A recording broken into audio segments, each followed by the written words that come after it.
আমার ভাইকে আমি রেখে এসেছিলাম, ছোট ভাইকে। আমি যখন এই দেশে আসি, আমার সুস্থ মাকে আমি রেখে এসেছিলাম। একটি ঘর রেখে এসেছিলাম, যেই ঘরে আমি এবং আমার ছোট ভাই বড় হয়েছি, যেই ঘরে আমার বাবার স্মৃতি ছিল, যেই ঘরে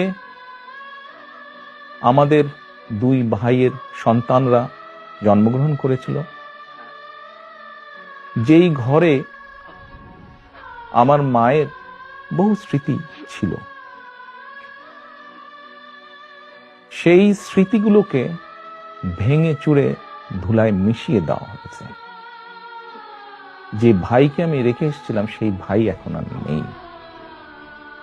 যেই সুস্থ মাকে রেখে এসেছিলাম, সেই সুস্থ মা এখন সুস্থ নেই।